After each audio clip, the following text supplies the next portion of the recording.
Yeah, for 4 years. Yeah? What do you reckon about the ghosts here? They're true. They're true? Yep. Yeah? But what do you think is the most prominent spirit or ghost mainly reported by people here? The girl. The little girl, where is she? She floats everywhere. Downstairs, upstairs, middle. Or... It's not one specific area that they hang around. Oh, okay. So they're floating around different parts of the hotel, yeah? Are you scared of ghosts? No. Have you seen her? Felt them, not seen them. Oh, okay. I've seen a photo. Actually, I should really clarify that. I've seen a photo. Oh, okay. The little girl up your legs. Yeah. But When Kapunda started, this was originally 2 large sheep stations. One owned by a man named Mr. Baggett and the other one owned by a man named Mr. Dutton. And between their 2 properties, they found a rocky outcrop with a little green stone on the top. They took a sample of that, knowing that it was copper. They sent it across to England, and it took 6 months before it came back. And in 1842, it was declared the finest lode of copper in the world. And that copper, believe it or not, saved our state from going bankrupt. The government had been spending more money than they had been making, and if it wasn't for Kapunda and Burra, this state would have fallen back into the part of New South Wales, and things would have been very, very different. Stop it. Hey, Paul. Stop it. We're at the North Kapunda Hotel, and the ghost tour begins. We're off. We're off. Earlier I mentioned a one-legged push bike riding ghost. The reason I mentioned him, he is significant to this part of the building as well. We have a newspaper story from the 1870s of a collapse at the Kapunda mine. And one young man had a large rock stuck on his leg. They got that rock off him and they took him back to where he was staying. He was actually staying in the very last room at the end of the hallway, room 14. They got him up here and they called on the mine doctor, a man by the name of Dr. Blood. Dr. Blood came up and assessed the young man and amputated his leg. He then took the leg and put it in room 9, which half of us are standing in. This side of the room is room 9. It doesn't explain in the newspaper story why he did that. By the time he got back down to the young man, he had passed away in room 14. Ever since then, people have heard a noise coming up the hallway.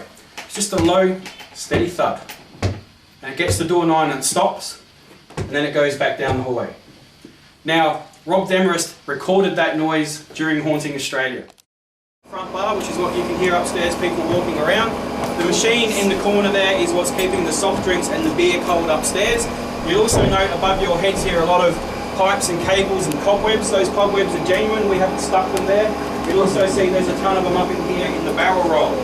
This is where the kegs of beer and rum used to be rolled into this particular section of the pub. It's also got steps in there that you'll notice, and it had steps for a reason.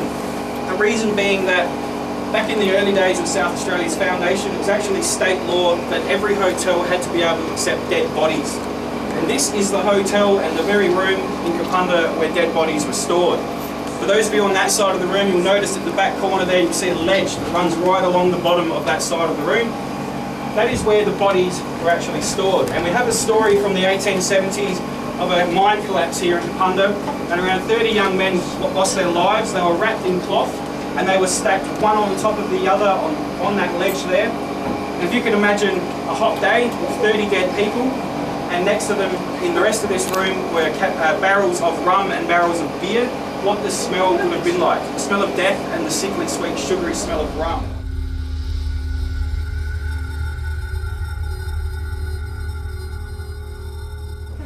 Ladies and gentlemen, this is the doorway to the hallway to hell. Holy shit. If you'd like to follow me down.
tour with us today. What piece of equipment have you got there? I've got a Sony infrared camera, shot, plus infrared lights. Okay, what does that help you to do? It helps me to see in the dark. Have you investigated here at the Kapunda Hotel?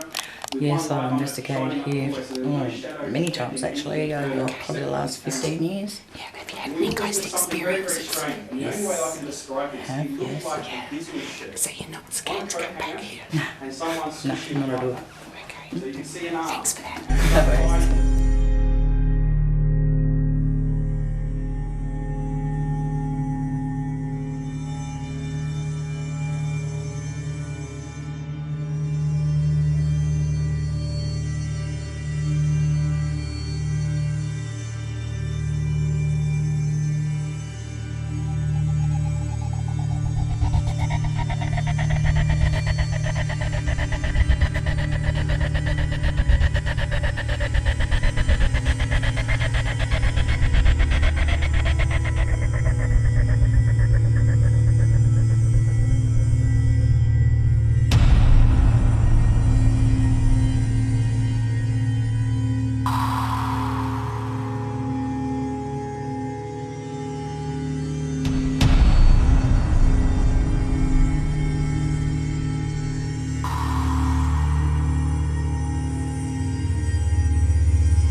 What we now call the hallway to hell.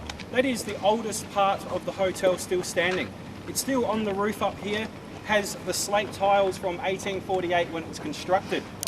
This is the section we call the hallway to hell. The reason that I asked you to remember how long it looked down the side, I'm also going to ask you to remember how wide it looks, because we are going into this part of the hotel at the end of the tour in small groups. The reason I ask is because when you get inside, there's an optical illusion that happens that makes it seem 3 times longer than it actually is from the outside. There's also the area that I consider the most haunted part of the hotel. Very interesting when we get in there. But the other reason we've stopped here is to look at this magnificent car park. You're probably wondering why. That's phenomenal. This car park, believe it or not, used to be completely contained with horse stables. And as far as you can see up this side of the road, the horse stables used to run.